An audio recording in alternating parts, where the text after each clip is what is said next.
Rome did not begin as marble and glory, it began as a wound.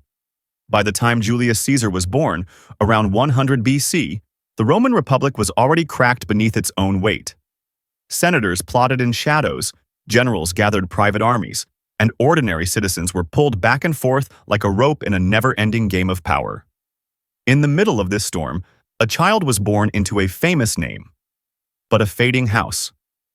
Julius belonged to the Genes, Julia, a clan that claimed descent from the goddess Venus herself. On paper divine, in reality poor and fragile. As a boy, he grew up with the contradiction. Our bloodline is sacred, but our home feels small. That fracture between myth and reality would shape him forever. Rome in his youth was not a safe classroom of politics. It was a battlefield wearing a toga. General Marius, his uncle, fought Sulla for control. When Sulla became dictator, he erased enemies from public lists. One day, Caesar's name neared those lists. Sulla ordered him to divorce Cornelia. It was obedience or death. Caesar refused. He fled, hid, and was finally spared. Even Sulla said, "In this Caesar there are many Mariuses." From that moment, Caesar learned, Roman politics could kill you. Safety must be created. Power can be faced without kneeling. He studied rhetoric, law, and joined the army. When pirates captured him, he mocked them for demanding too little ransom. After freedom, he hunted and crucified them. Cruel, vengeful, but a message: I decide my own value. In a world where Rome thought it owned him, Julius Caesar took the first step toward owning his destiny. Returning to politics, the frightened boy was gone. In his place stood a man who had learned how Rome worked and how to bend it. He organized games, funded shows, spoke in courts, and did what nobles wouldn't. He went down into the crowd. He laughed with them, spent on them, gave them bread and spectacle even when drowning in debt. To the people, generous and fearless. To the elite, dangerous. He was not buying love. He was weaponizing attention. The more they loved him, the more senators feared him.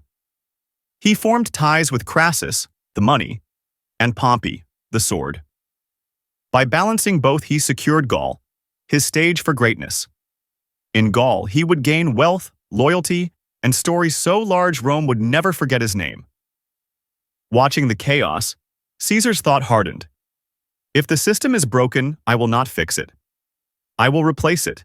In Gaul, Caesar built not only an empire but an image. He fought tribes, wrote his own war diaries, and narrated his victories in the third person. He wasn't recording history, he was building a legend. At Alesia, he met Vercingetorix, his mirror in another culture. Two unifiers. Only one could live. Caesar's double wall siege trapped both armies in hunger and desperation. When the Gallic leader surrendered, Europe changed forever. Caesar left Gaul not as a governor, but as a myth. By 49 BC, the Senate ordered him to disband his army. To obey meant ruin. To refuse meant war. At the Rubicon River, Caesar murmured, "The die is cast." He crossed not a river but a line no one could recross. Rome itself would never go back. Civil war tore Rome apart. At Pharsalus, Caesar faced Pompey, once his ally. Outnumbered yet brilliant, he won. Pompey fled to Egypt, betrayed and killed. When Caesar saw his head, he wept. Victory had never tasted so bitter.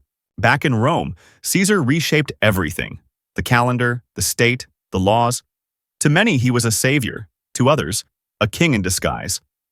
When named Dictator Perpetuo, the last mask fell. The Republic was dying. Brutus, Cassius, and others whispered, "For Rome to live, Caesar must die." March 15th, 44 BC.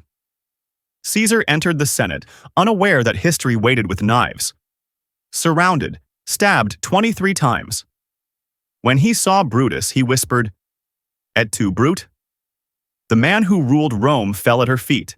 The conspirators thought they saved the Republic. Instead, they created an empire. The people mourned. Riots blazed. From Caesar's ashes rose Octavian. Caesar became a title worn by emperors. The man was gone, but Caesarism remained. The one who refused to kneel before power became power itself. The conspirators thought they saved the Republic. Instead, they created an empire. The people mourned. Riots burned through the streets, and from Caesar's ashes rose Octavian. Caesar became more than a name. It became a crown, a title worn by emperors, kings, tyrants, and dreamers. The man was gone, but his idea endured. Because true power never dies. It transforms into symbols, empires, and legacies that outlive every blade. Julius Caesar refused to kneel before power and became power itself. His echo still lingers in every throne, every flag, every ambition that refuses to die.